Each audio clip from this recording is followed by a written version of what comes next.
So welcome guys to my channel. आज मैं आपको बताऊंगी टिप्स एंड ट्रिक्स जिससे आपको पेपर सॉल्व करना चाहिए और आपको वो गलतियां नहीं करनी चाहिए, ठीक है। और जो आप सिली मिस्टेक जो पेपर में आप करके आते हो दोनों गैट और कैट में, वो आपको मैं बताऊंगी। तो सबसे पहले हम लोग गैट से शुरू करते हैं, ठीक है। अब गैट में आप लोग क्या करो कि सबसे पहले आप लोग कभी भी एक क्वेश्चन के ऊपर ज़्यादा देर से स्टिक मत लो, ठीक है। मैं लिख देती हूँ यहाँ पे, don't stick to one question for long time.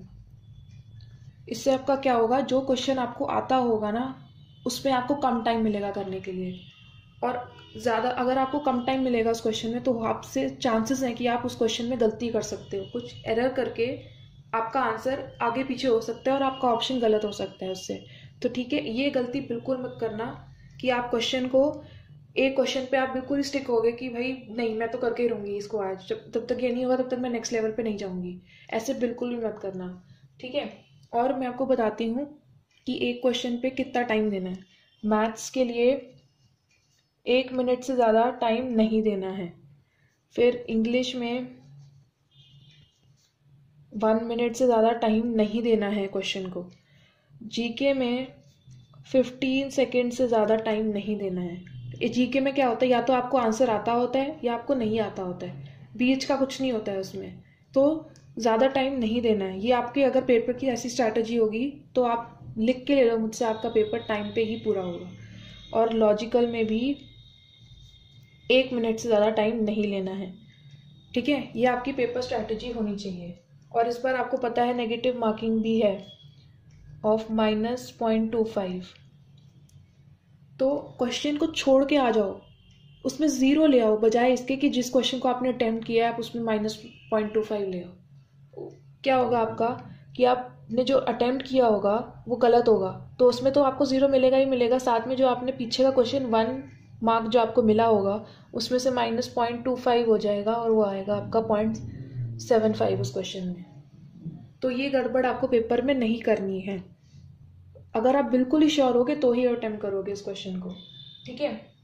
फिर पेपर का स्ट्रैटेजी कैसी होती है, 60 इजी होता है जो आपको आता होता है, जो आप एक ही बार में अटेम्प्ट करके सही कर सकते हो। 20% मैनेजेबल होता है और बाकी 20% जो होता है वो टफ होता है, ठीक है। तो आपको ध्यान देना है, आपको अपने हिसाब से करना है कि आप 60 यानी कि इजी वाले को कितना टाइम देना चाहते हो, 20 वाले को कितना टाइम देना चाहते हो और बाकी के 20 टफ को कितना टाइम देना चाहते हो। और ये गलती कभी मत करना कि क्वेश्चन छोड़ के अगले क्वेश्चन पे जा रहे हो और उस क्वेश्चन को सर्कल नहीं कर रहे हो। आप क्या करोगे, आप वो क्वेश्चन को छोड़ ही दोगे, आपको दिखेगा ही नहीं कि आपने वो अटेम्प्ट किया है। तो जो क्वेश्चन आप छोड़ के दूसरे क्वेश्चन पे जा रहे हो तो उसको अच्छे से सर्कल करोगे आप, ठीक है। उस क्वेश्चन को अच्छे से सर्कल करके आपको पता चल जाएगा कि हाँ मैंने ये क्वेश्चन छोड़ा है तो मेरे को ये अटेम्प्ट करना है दोबारा, ठीक है। और एक और बात, ये चीज़ बिल्कुल मत करना कि आपने वही सेम क्वेश्चन को कल अटेम्प्ट किया है घर पे और आपसे हो गया, लेकिन जब आप आज पेपर में अटेम्प्ट कर रहे हो और आपसे नहीं हो रहा है, आप क्या करते हो, अरे यार ये तो मैंने कल ही अटेम्प्ट किया था, मेरे से हो जाएगा मेरे से हो जाएगा। वो क्वेश्चन टाइम ले जाता है। उस क्वेश्चन को अपनी ईगो पे मत लो कि नहीं ये मैंने कल किया था, ये मेरे से आज भी होगा ही होगा। तो इससे क्या होगा, वो क्वेश्चन चाहे हो या ना हो, बाय चांस हो भी सकता है वो क्वेश्चन सही हो जाए, लेकिन 100% चांस होता है, मतलब 90% चांस होता है कि वो आपका क्वेश्चन नहीं हो। तो आप क्या करते हो, दूसरे क्वेश्चन को टाइम नहीं देते हो, इस क्वेश्चन पे ज़्यादा टाइम वेस्ट कर लेते हो, ठीक है। तो ये स्ट्रैटेजी आपको अपनानी है पेपर करते हुए, कि मेरे को एक क्वेश्चन पे ज़्यादा टाइम स्टिक नहीं करना है, चाहे वो मेरे को आता ही आता है क्यों ना हो, ठीक है। फिर आता है आपका कैट का, क्रिएटिव एबिलिटी का। ये कुछ टिप्स और ट्रिक्स हैं जो आपको पेपर सॉल्व करने में और वो सिली मिस्टेक्स करने में मदद नहीं करेगी।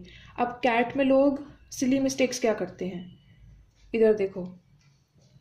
सपोज आपको क्वेश्चन दे रखा है कि बस स्टैंड बनाना है, अब बस स्टैंड और बस स्टॉप में फ़र्क क्या होता है, इधर देखो, बस स्टैंड और बस स्टॉप। बस स्टॉप होता है जहाँ पे आपकी बस रुकती है आपको चढ़ाने के लिए, ठीक है।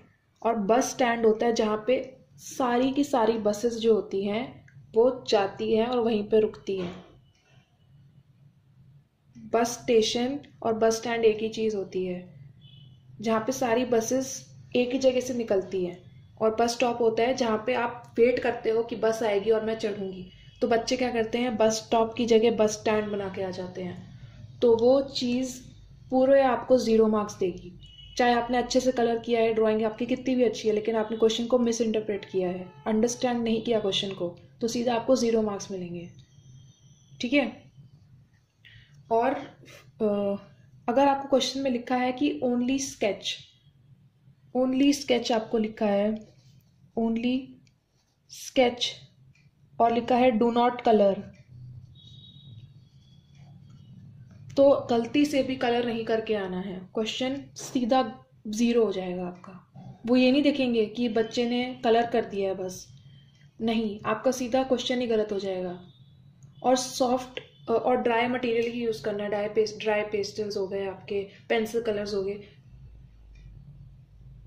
वेट मीडियम नहीं यूज़ करना है, वाटर कलर्स हो गए, पोस्टर कलर्स हो गए, एक्रेलिक कलर्स हो गए, कुछ भी हो गया, नहीं यूज़ करना है।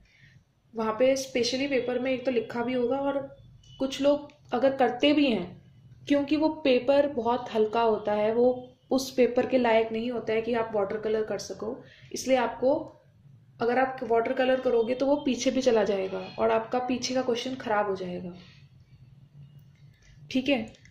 और फिर ग्रिड के क्वेश्चंस में आपको स्पेशली मेंशन होता ही नहीं है कि आपको कितने कलर्स यूज़ करने चाहिए, लेकिन आपको पता होना चाहिए कि 3 to 4 कलर्स से ज़्यादा आप कलर्स नहीं यूज़ कर सकते हो। और एक बात ध्यान में रखना कि शेड्स भी अगर हैं, shades of colour are different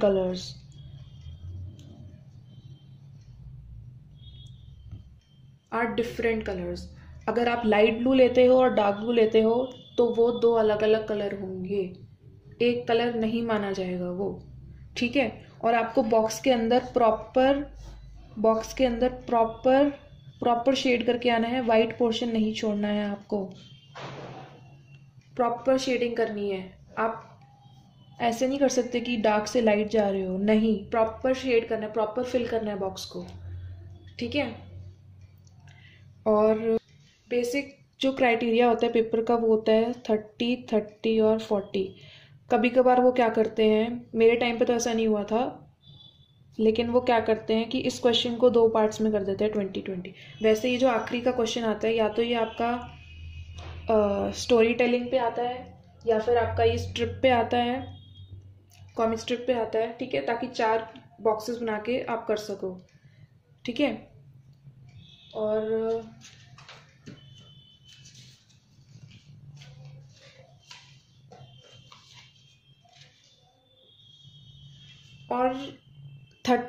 futuristic questions करके ही जाना है, फ्यूचर पे क्वेश्चंस आपको करके ही जाने हैं। जैसे फ्यूचर पे क्वेश्चन आ सकता है, आपको मेरे टाइम पे क्वेश्चन आया था कि design a lunch box according to 2050, क्या फीचर्स होने चाहिए उसके अंदर, ठीक है। ये आपको बेसिकली 30 मार्क्स के क्वेश्चंस में ही आता है, ठीक है। फिर आपको व्यूज़ पे क्वेश्चन आ सकते हैं, एंट व्यू हो गया, आपको कॉम्पोजिशंस आ सकती हैं, ठीक है। तो अगर आपको कलर नहीं करना आता है, अगर आपको लगता है कि मेरी कलरिंग से ड्राइंग ख़राब हो जाएगी, तो आप कलर मत करो, आप हल्की पेंसिल से ही थोड़ी सी शेडिंग कर लो ड्राइंग में। इतनी मेहनत करके ड्राइंग बनाओगे तो आपकी, और उसके बाद उसको कलर से ख़राब कर दोगे तो ड्राइंग वो ख़राब ही हो जाएगी, ठीक है। और आपको अपना क्रिएटिव साइड और ड्राइंग स्किल्स दोनों शो करनी आनी चाहिए। बहुत लोग क्या होते हैं, क्रिएटिव उनका अच्छा होता है लेकिन वो उसको ड्राइंग में नहीं दिखा पाते हैं। बहुत लोगों का क्रिएटिव वीक होता है, मतलब वो सोच पाते कम है लेकिन उनकी ड्राइंग बहुत अच्छी होती है। और बहुत ही कम लोग होते हैं जिनका दोनों अच्छा होता है। लेकिन आपको टाइम मैनेजमेंट आना चाहिए। ये नहीं कि आप क्रिएटिव सोचने के लिए बहुत ज़्यादा टाइम ले लिया आपने कि नहीं मैं और अच्छा सोचता हूँ, क्रिएटिव सोचता हूँ, लेकिन आपको ड्राइंग करने के लिए टाइम नहीं मिला, तो वो क्या होगा, मार्क्स आपको नहीं दे पाएंगे वो, क्योंकि उन्होंने आपकी ड्राइंग ही नहीं देखी है, उन्होंने पता ही नहीं चला। ड्राइंग के थ्रू ही तो वो आपको देखना चाहते हैं कि आपका क्या क्रिएटिविटी है। आप ड्राइंग ही नहीं कर पाए तो आपको कैसे होगा।